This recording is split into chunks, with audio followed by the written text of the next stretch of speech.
Hello दोस्तों, नमस्कार। स्वागत है हमारे यूट्यूब चैनल में। दोस्तों मैं आपको बता दूं, बीएसएससी यानी कि बिहार स्टाफ सिलेक्शन कमीशन की तरफ से स्टेनोग्राफर और इंस्ट्रक्टर स्टेनोग्राफर के लिए नई वैकेंसी की नोटिफिकेशन प्रिंट जारी कर दी गई है और इसका ऑनलाइन आवेदन भी स्टार्ट कर दिया गया है। तो आज की इस वीडियो में आपको वैकेंसी की पूरी जानकारी दूंगा।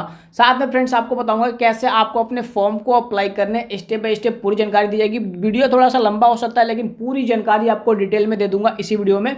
तो वीडियो को अंत तक देखिएगा और वीडियो को लाइक एंड चैनल को सब्सक्राइब कर लीजिएगा और हमारे सारे स्टेप्स को फॉलो करके आप अपने फॉर्म को सक्सेसफुल अप्लाई कर पाएंगे। तो फ्रेंड्स सबसे पहले आप गूगल या क्रोम पे जाके सर्च कर लेंगे newvacancy.in और यहाँ पे क्लिक करके आप फ्रेंड्स हमारे ऑफिशियल पोर्टल पे आएंगे। newvacancy.in सर्च करना है और यहाँ पे क्लिक करके ऑफिशियल पोर्टल पे आपको आ जाना है। न्यू वैकेंसी के सेक्शन में आपको बिहार बीएसएससी स्टेनोग्राफर का लिंक मिलेगा, आप यहीं पे क्लिक करेंगे। क्लिक करते ही फ्रेंड्स आपके सामने ये पेज ओपन होता है जहां पे वैकेंसी की पूरी A to Z जानकारी दी जाती है। मैं थोड़ा सा आपको एक्सप्लेन कर देता हूं। यहाँ पे first of all application fee की बात करें तो जनरल, ओबीसी, ईबीसी के लिए यहाँ पे देखते हैं और जो अदर स्टेट से फॉर्म को अप्लाई करेंगे, ठीक है, अदर स्टेट वाले फॉर्म को अप्लाई कर सकते हैं। अगर वो अप्लाई करते हैं तो देखते हैं कि 540 रुपये लगेंगे। बाकी SC ST और PWD और महिलाओं के लिए 135 रुपये पेमेंट लगेंगे। पेमेंट मोड जो रहेगा वो आपका ऑनलाइन माध्यम से पेमेंट किया जाएगा। 232 पदों पे वैकेंसी है जिसमें स्टेनोग्राफर के लिए 225 है और स्टेनो इंस्ट्रक्टर के लिए यहाँ पे 7 पोस्ट है। ठीक है, ये वैकेंसी की जानकारी हो गई। उसके बाद आपको यहाँ पे एलिजिबिलिटी क्राइटेरिया भी देखने को मिलता है। फ्रेंड्स अगर हम एजुकेशनल क्वालिफिकेशन की बात करें तो आपको इंटरमीडिएट पास आउट होना चाहिए। जब तक मतलब कि आपका 2023 तक इंटरमीडिएट पास है तो आप एलिजिबल हैं फॉर्म को अप्लाई करने के लिए। यही यहाँ पे बताया गया है कि जो लास्ट डेट है फॉर्म अप्लाई करने का, उस डेट तक आपको इंटरमीडिएट पास आउट हो जाना चाहिए।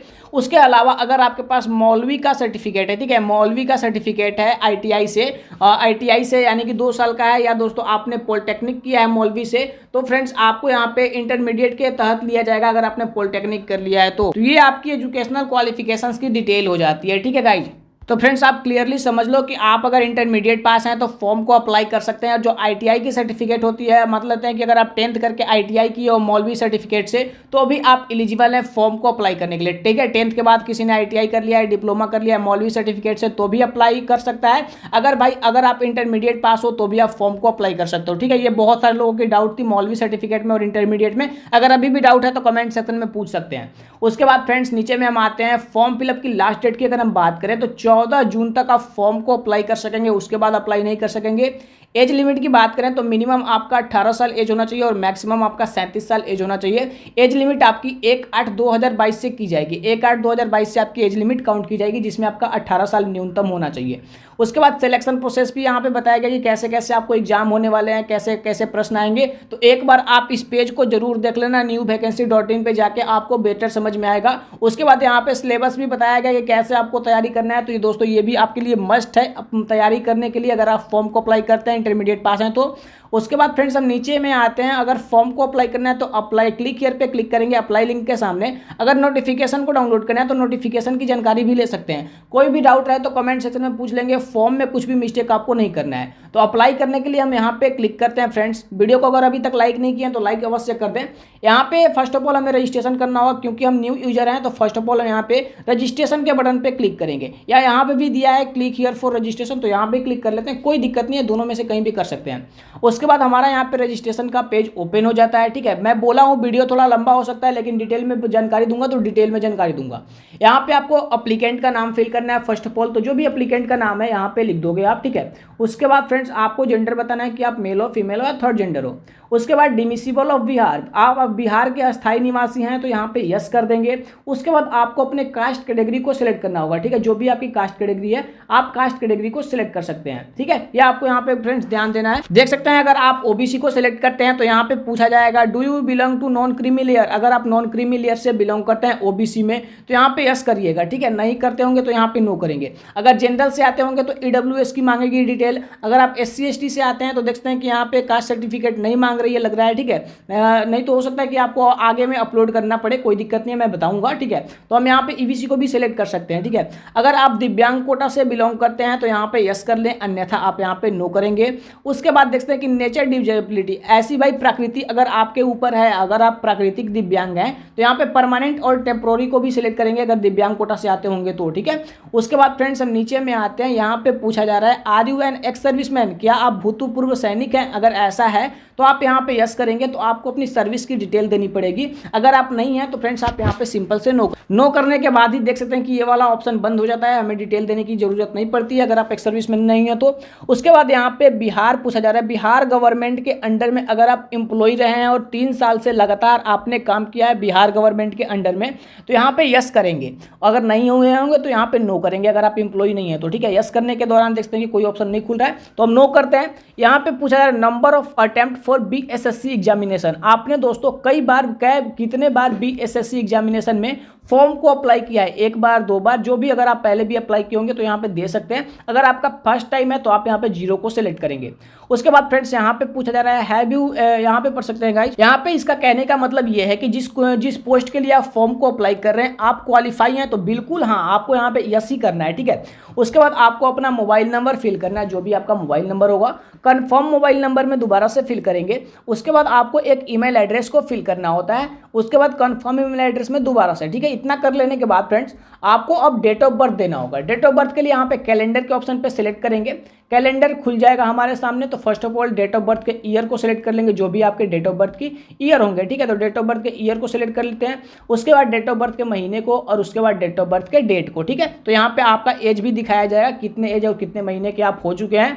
उसके बाद आपको यहाँ पे कैप्चा को फिल करना है, जो कैप्चा यहाँ पे दिखाई दे रहा है। उसके बाद सेव एंड नेक्स्ट के बटन पे क्लिक करेंगे। उसके बाद फ्रेंड्स आपका रजिस्ट्रेशन डिटेल यहाँ पे प्रीव्यू होता है, आपको सब कुछ मिला लेना है। अगर कुछ मिस्टेक होता है तो एडिट आप कर सकते हैं, अगर सब कुछ सही है तो आप यहाँ पे कंफर्म एंड सबमिट के बटन पे क्लिक कर लेंगे। तो फ्रेंड्स यहाँ पे हमारा जो है रजिस्ट्रेशन कंप्लीट होता है और हमारा रजिस्टर्ड ईमेल आईडी और मोबाइल नंबर पे इसकी डिटेल भी भेजी जाती है और यहाँ पे भी हमारा रजिस्ट्रेशन नंबर और पासवर्ड दिखाया जाता है। तो अब हम क्लिक करेंगे क्लिक हियर फॉर लॉगिन। अगर कोई डाउट हो तो कमेंट सेक्शन में पूछ सकते हैं, नहीं तो वीडियो को अभी लाइक नहीं किए तो लाइक करें, ठीक है। अब हम यहाँ पे क्लिक हियर फॉर लॉगिन के ऑप्शन पे जा रहे हैं गाइज। अब हमें क्या करना है कि अपना रजिस्ट्रेशन नंबर फिल करना है, पासवर्ड फिल करना है और जो कैप्चा शो हो रहा है कैप्चा को फिल करके हम लॉगिन के बटन पे क्लिक करेंगे। फ्रेंड्स लॉगिन करने के बाद आपकी पर्सनल डिटेल यहाँ पे दिखाई जाती है और आपको यहाँ पे अब फादर का नाम फिल करना होगा, उसके बाद मदर का नेम और यहाँ पे मेल फीमेल कैंडिडेट का तो जो है पहले से ही आ चुका है, ठीक है।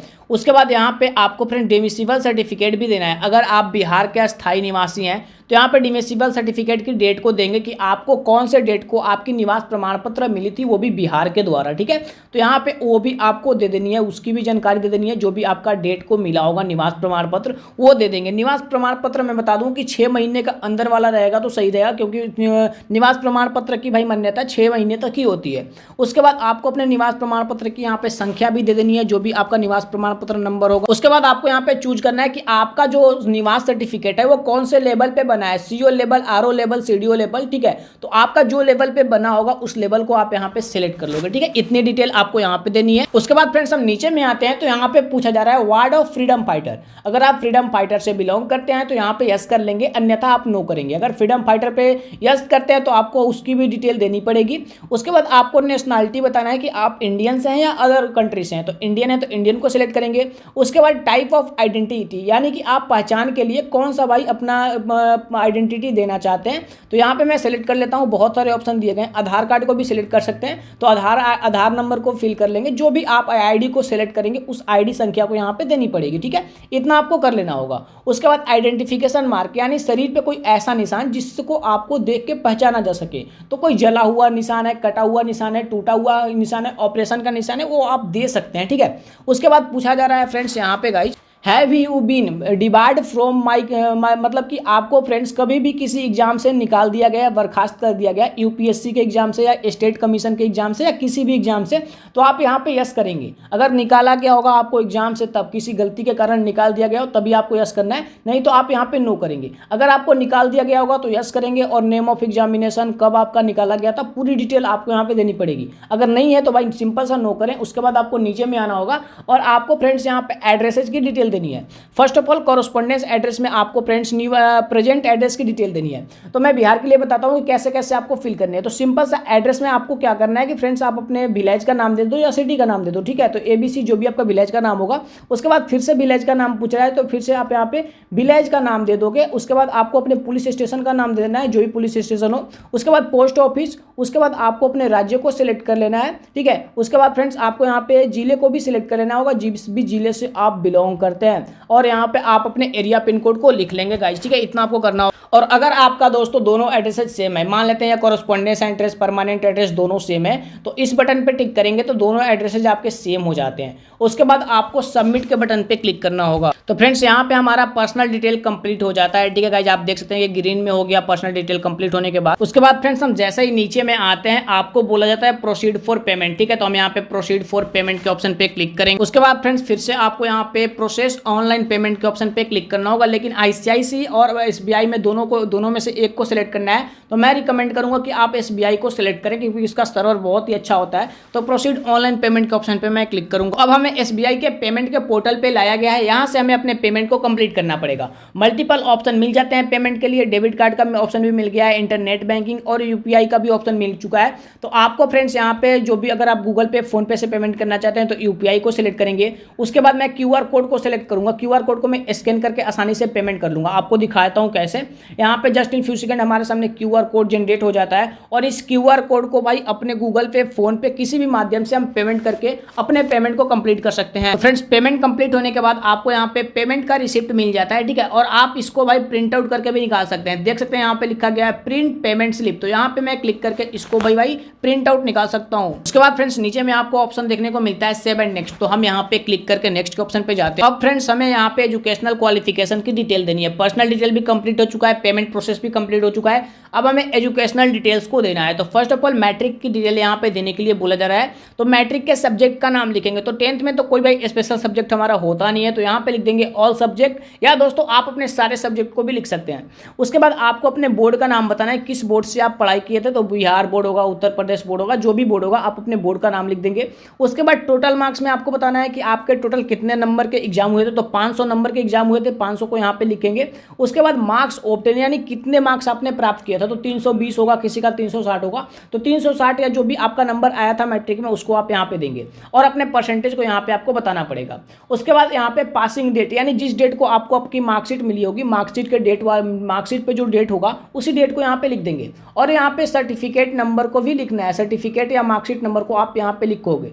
उसके बाद आपको इंटरमीडिएट की डिटेल भी फिल करनी है। तो इंटरमीडिएट में आपका साइंस है, कॉमर्स है, क्या भाई क्वालिफिकेशन है, उसकी डिटेल आप सब्जेक्ट में लिख दोगे। उसके बाद सेम आपको ये भी कंप्लीट कर लेना होगा जैसे मैट्रिक का आपने किया है। तो फ्रेंड्स यहाँ पे हमारा एजुकेशनल क्वालिफिकेशन कुछ इस प्रकार से फिल कर लेना है, ठीक है। इसके बाद हमें क्या करना है कि टेक्निकल स्किल्स भी हमें देनी है। तो टेक्निकल स्किल्स के डिटेल में आप देखेंगे हिंदी शॉर्ट हैंड पूछा गया है, हिंदी टाइपिंग पूछा गया है, और इंग्लिश टाइपिंग भी पूछा गया है। तो हिंदी शॉर्ट हैंड भाई आप कौन से इंस्टीट्यूट से आपने किया था, ठीक है। वो चाहे हिंदी टाइपिंग होगी या दोस्तों इंग्लिश टाइपिंग होगी, जिस भी आप स्कूल से या कॉलेज से आपने किया है उसकी डिटेल यहाँ पे आपको फिल करना है। उसके बाद आप कितने आपका स्पीड कितना है, ठीक है। आप उस स्पीड को लिख दोगे पर मिनट के हिसाब से। यहाँ पे बोला गया है WPM, यानी कि दोस्तों वर्ड पर मिनट, ये आपको देना है मिनट। तो फ्रेंड्स उसके बाद आपको कंप्यूटर की कोर्स डिटेल देनी पड़ती है, ठीक है। यहाँ पे एजुकेशनल देने के बाद टेक्निकल स्किल की डिटेल देने के बाद यहाँ पे कंप्यूटर कोर्स की डिटेल देनी होती है। अगर आपने कोई कंप्यूटर कोर्स को कंप्लीट किया है तो यहाँ पे यस करेंगे,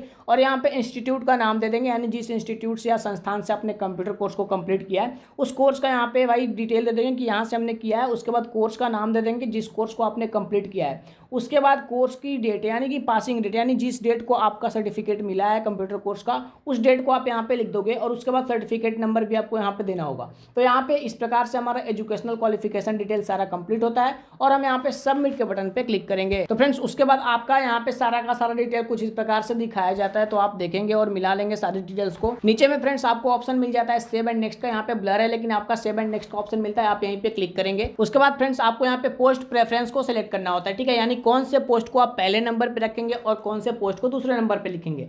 तो यहाँ पे दो ऑप्शन, ये दो ही जो जॉब है स्टेनोग्राफर और इंस्ट्रक्टर के लिए। तो मैं फर्स्ट ऑप्शन पे स्टेनोग्राफर को सिलेक्ट कर लूंगा, दूसरे ऑप्शन में इंस्ट्रक्टर को सिलेक्ट कर लूंगा। तो फ्रेंड्स हमने अपने प्रेफरेंस को यहाँ पे लिख लिया। अब यहाँ पे सबमिट के बटन पे क्लिक, उसके बाद फिर से हमारे सामने ऑप्शन आता है सेव एंड नेक्स्ट का। तो हम यहाँ पे सेव एंड नेक्स्ट के ऑप्शन पे क्लिक करेंगे। तो अब फ्रेंड्स आपको यहाँ पे फोटोग्राफ और सिग्नेचर्स को अपलोड करने थे। फोटोग्राफ की बात करूँ तो 20 से 50 KB के बीच में आपका फोटो रहेगा और देख सकते हैं कि जेपीजी के फॉर्मेट में अपलोड करना है, यानी कि जेपीजी के फॉर्मेट में ही अपलोड करना है और 1 महीने से ज़्यादा पुराना आपका फोटो नहीं होना चाहिए। और यहाँ पे साइज भी मेंशन किया गया कि 200 × 250 होना चाहिए आपका यहाँ पे फ्रेंड साइज होना चाहिए फोटो का। विड्थ जो रहेगा वो 200 पिक्सल का रहेगा और हाइट जो रहेगा वो 230 पिक्सल का रहेगा फोटोग्राफ में। तो इस प्रकार से आप फोटो को अपलोड करेंगे। सिग्नेचर को देख लेते हैं कि इंग्लिश सिग्नेचर जो रहेगा आपका 10 से 20 KB के बीच में रहेगा और उसकी भी यहाँ पे दे दी गई है कि विड्थ जो रहेगा 200 रहेगा और हाइट जो रहेगा 60 पिक्सल रहेगा। उसी प्रकार से हिंदी सिग्नेचर की भी यहाँ पे आपको साइज दे दी गई है। हिंदी सिग्नेचर भी आपको उसी प्रकार से यहाँ पे अपलोड करना है, यहाँ पे इंग्लिश सिग्नेचर और यहाँ पे फोटोग्राफ गाइस। तो फ्रेंड्स तीनों चीजों को आप अच्छे से अपलोड कर लेंगे। उसके बाद डिक्लेरेशन के बटन पे क्लिक करना होगा और यहाँ पे प्लेस बताना है जहाँ से आप फॉर्म को अप्लाई कर रहे हैं। तो आप अपने विलेज या सिटी का नाम यहाँ पे भी दे सकते हैं। उसके बाद आप सबमिट के बटन पे क्लिक करेंगे। तो फ्रेंड्स देख सकते हैं कि you have uploaded image successfully और उसके बाद फ्रेंड्स नीचे में ऑप्शन आ जाता है यहाँ पे री अपलोड फोटो एंड सिग्नेचर। अगर आप फिर से अपलोड करना चाहते हैं तो कर सकते हैं, अगर कुछ गलती लगे आपके फोटो सिग्नेचर में तो, नहीं तो आप यहाँ पे फाइनल सबमिट के बटन पे भी क्लिक कर सकते हैं। तो फ्रेंड्स यहाँ पे आपकी जो फॉर्म है सक्सेसफुल फिलअप हो जाती है। आपको रजिस्ट्रेशन आईडी मिल जाता है, फॉर्म आईडी मिल जाता है, आपको आपकी पासवर्ड दिखाई जाती है। यहाँ से आप अपने पेमेंट के स्लिप को भी डाउनलोड कर सकते हैं, यहाँ पे एप्लीकेशन के प्रिंट आउट को डाउनलोड कर सकते हैं और यहाँ से लॉग आउट भी कर सकते हैं। तो मैंने आपको फ्रेंड्स सारी जानकारी दी है स्टेप बाय स्टेप। तो आप प्रिंट एप्लीकेशन स्लिप के ऑप्शन पे क्लिक करके अपने एप्लीकेशन का प्रिंट आउट ले लेंगे। तो दोस्तों मैंने इस वीडियो में आपको रजिस्ट्रेशन से प्रिंट तक का सब कुछ बताया। वीडियो अच्छा लगा हो तो लाइक शेयर सब्सक्राइब करेंगे और अगर ऐसी लेटेस्ट गवर्नमेंट जॉब्स की आपको जानकारियां चाहिए तो चैनल को सब्सक्राइब करके रखेंगे ताकि हर एक लेटेस्ट गवर्नमेंट जॉब की जानकारी आपको समय समय पे मिलती रहे।